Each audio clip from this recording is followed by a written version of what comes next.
Judith Morrison was looking for batteries. That's all.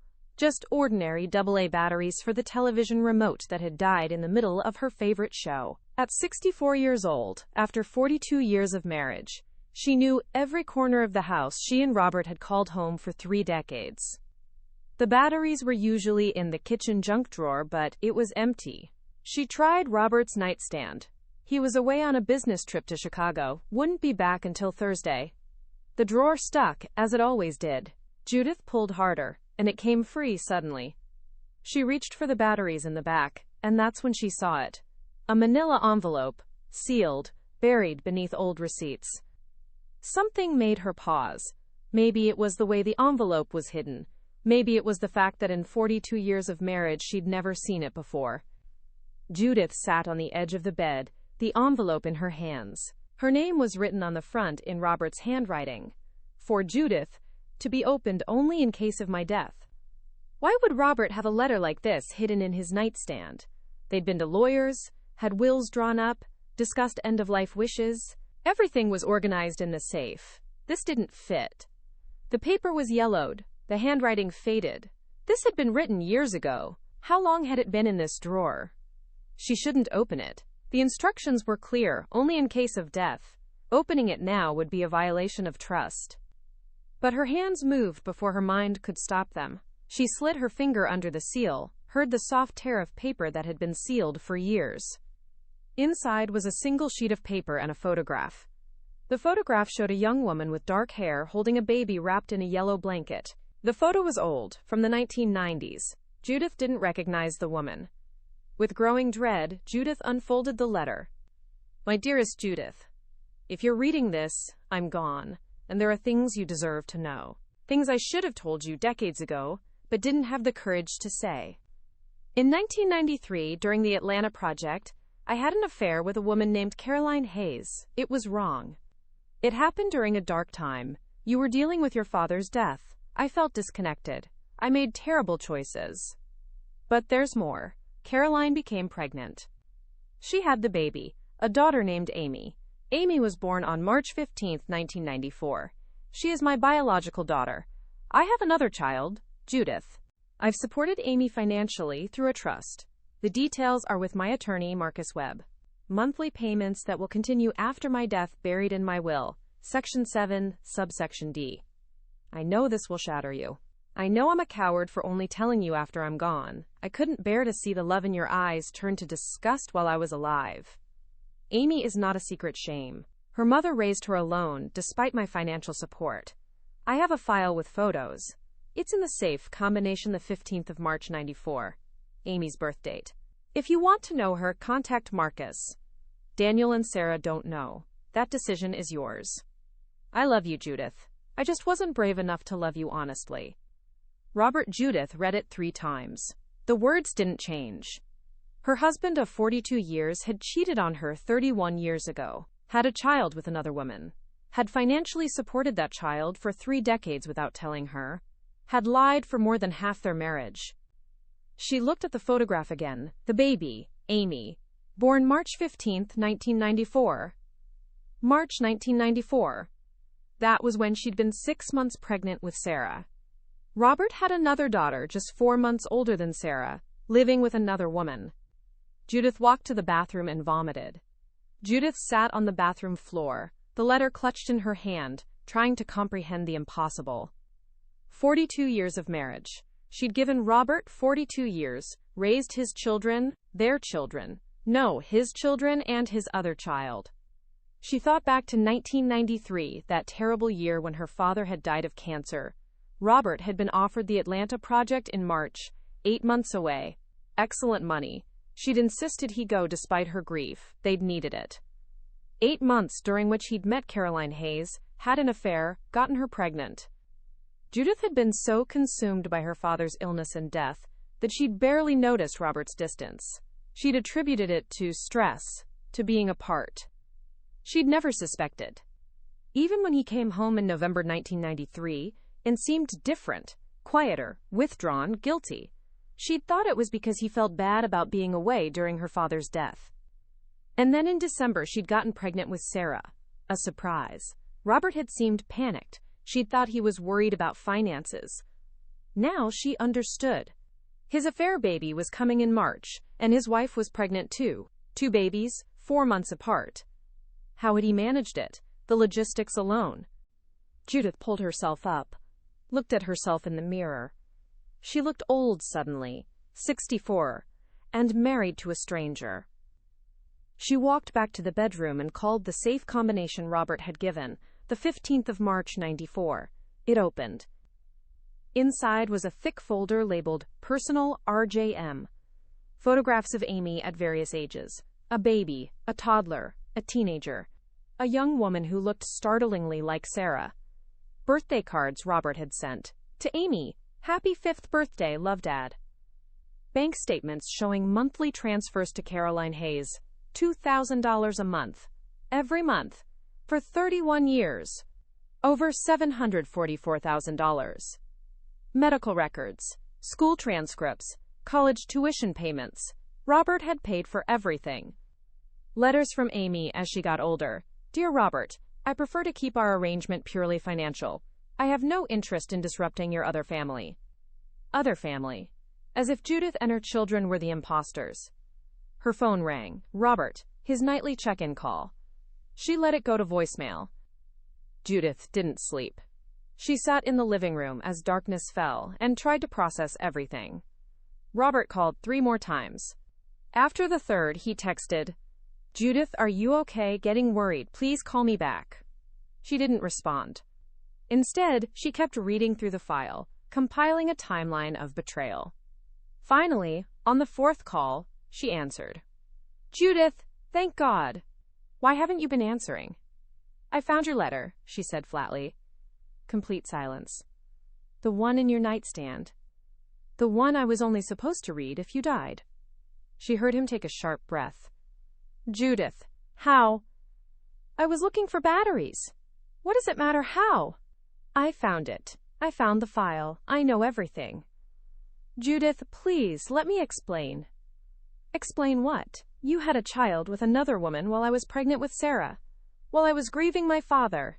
And you never told me." "I never meant to hurt you." "You had 31 years to tell me, Robert, but you only planned to tell me after you died, so you'd never face the consequences." "That's not. I wanted to tell you so many times." "But you didn't. You chose to lie. Every single day for 31 years. Please, I'm coming home." "No, don't come home. I need time." "How much money, Robert?" Silence. Then, the monthly payments were $2,000. And college tuition. Nearly $1 million. I looked at the statements. Our money. Money I worked for too. Did you ever think about that? She's my daughter. What was I supposed to do? You should have told me, given me the choice about whether to stay married, but you made that choice for me. I was afraid I'd lose you. So you stole 31 years from me. 31 years I could have spent making an informed decision. Judith, please. Stay in Chicago. I need time, maybe forever. She hung up. 3 days passed. Judith barely slept, barely ate. On the 4th day, she knew she had to tell Daniel and Sarah. She called Daniel first. He arrived an hour later with his wife Christina, both looking worried. Judith set down teacups and pulled out the envelope. Your father had an affair in 1993 with a woman named Caroline Hayes. She got pregnant. This is your half-sister, Amy. She's 31 years old. I found out 3 days ago. Daniel stared at the photograph. Dad had an affair? Dad had another kid? He's been supporting her financially for 31 years. $2,000 a month. I never knew. Oh my God, Christina whispered. Daniel's face twisted with anger and shock. Where is he? Chicago? I told him not to come home yet. Good. Because How could he do this? They talked for hours. When Sarah arrived that evening, they went through it all again. Sarah's reaction was different. Less anger, more hurt. I don't understand. How did he keep this secret? She looks like me, Sarah said, staring at Amy's photos. God, she looks so much like me. I know. Have you thought about contacting her? The question hung in the air. I don't know. Part of me wants to. Part of me never wants to hear her name again. She's innocent in this, Sarah said quietly. She didn't choose to be born from an affair. 3 weeks later, Judith did something she'd been dreading and curious about. She emailed Amy through the contact Marcus Webb provided. Dear Amy, I'm Judith Morrison, Robert's wife. I recently discovered your existence. If you're willing, I'd like to meet you. No pressure. Judith. 2 days later, Amy responded, agreeing to meet. They met at a cafe. When Amy walked in, Judith's breath caught. The photographs hadn't captured how much Amy looked like Sarah. Same build, same mannerisms, but Robert's dark hair and eyes. Mrs. Morrison. Sarah. Amy's voice was careful. Please, call me Judith. They sat, navigated painful small talk, then real conversation. I never wanted to disrupt your lives, Amy said. My mom and I stayed away deliberately. Robert made it clear he had a family, a real family, and I was separate. That must have been painful, Judith said. It was. Growing up knowing your father exists but not having him. Getting his money but not his presence. My mom did her best, but I grew up knowing I was the secret shame. Sarah's eyes filled with tears. You weren't a mistake. I know that now, but as a kid. They talked for 2 hours, peeling back layers of hurt. Amy shared stories of growing up wondering about her father. Sarah and Amy discovered similar interests, the same dry humor. When they parted, Sarah hugged Amy. I'm glad I met you. Can we stay in touch? Really? Yeah, you're my sister. Judith's goodbye was more reserved. You didn't deserve to be treated as a secret. Thank you, Amy whispered. 4 months after finding the letter, Judith sat in her therapist's office. I think I want a divorce, she admitted. Tell me about that decision. I've tried to imagine forgiving Robert, rebuilding trust, but every time I just feel tired. The work required, I don't think I have it in me. And that's okay. Is it? 42 years? I'm 64. Isn't divorce at this age pathetic? Why would leaving a marriage built on lies be pathetic? Because I'm supposed to stick it out, for better or worse. For better or worse doesn't mean tolerating decades of lies. You're allowed to prioritize your well-being. But what's the alternative? Being alone at 64? Or being free? Building a life that's fully yours, not living in the shadow of betrayal. You've been functionally alone for 31 years anyway, living with someone keeping massive secrets. At least if you're actually alone, it's honest. That hit hard. I've been alone in my marriage for decades, I just didn't know it. So what's stopping you? Fear, guilt, the weight of 42 years. What do you think? I think I deserve better than someone who lies for 3 decades. I think I deserve honesty and respect. And Robert proved he can't give me those things. Then you have your answer. Filing for divorce was surreal. 42 years reduced to legal documents. Robert fought initially, begging for another chance. But Judith was done. Daniel struggled. Mom, are you sure? 40 years? No. Robert threw them away when he lied. I'm just acknowledging reality. Sarah was supportive. You seem lighter lately, like a weight lifted. The divorce was finalized 8 months after finding the letter. On what would have been their 43rd anniversary, Judith signed papers ending her marriage. She cried that night, for the life she'd thought she had. But the next morning, she felt something new, possibility. At 65, Judith built a new life. The first months were hardest. The house felt too quiet. She'd been part of a couple for 42 years. She didn't know how to be just Judith. It was lonely, and it was freeing. She took up painting, joined a book club, started volunteering at a women's shelter, made new friends who knew her only as Judith, not Robert's wife. Sarah continued building a relationship with Amy. They became sisters, slowly. Judith was glad for them, even if her own relationship with Amy remained cordial but distant.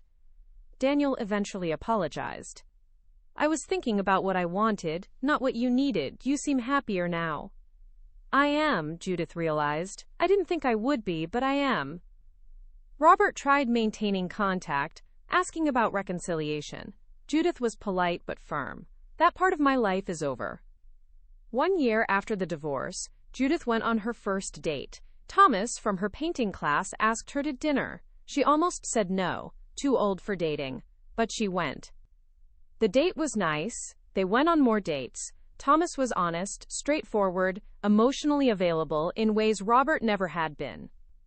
"I'm not looking for a husband," Judith told him after 3 months. "I've done that." "How about we not label it?" Thomas suggested. "Let's just enjoy spending time together." That felt right. No pressure, just two people choosing each other, with full honesty. 2 years later.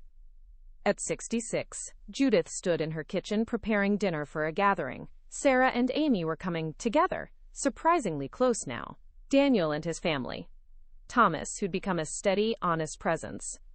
Even Robert, at Sarah's request. 66 years old, and Judith Morrison was not the woman she'd been 2 years ago. That woman had been married to a lie. This woman was scarred but stronger, uncertain but free. Everyone arrived. Sarah and Amy laughing together, Daniel with his family, Thomas with wine and his easy smile. Robert, looking older and smaller, peripheral by his own choices. Over dinner, there was laughter and stories. After everyone left and Judith cleaned up with Thomas's help, she reflected on her journey. "You okay?" Thomas asked. "Yeah. Just thinking about how different my life is now." "Better different?" "Definitely. Harder, but better, more honest." Thomas dried the last dish. "You know what I admire? You could have stayed. 42 years is a lot to walk away from." "It wasn't the 42 years I walked away from. It was the lies." Still, it took courage. Judith didn't feel particularly courageous. She'd simply chosen between living in a comfortable lie and living in an uncomfortable truth. She'd chosen truth. That night, after Thomas went home, Judith sat on her porch with tea and looked at the stars. Somewhere, Amy was living her life. Robert was living his. Daniel and Sarah theirs. And Judith, after 66 years of being a daughter, wife, mother, someone, something, was finally just living hers. At 66, she was beginning again, learning who she was outside the roles she'd played, building a life based on truth instead of comfortable lies. It wasn't the life she'd planned, it wasn't the life she'd expected. But it was hers, fully, honestly, completely hers. And that was worth more than 42 years of living someone else's lie.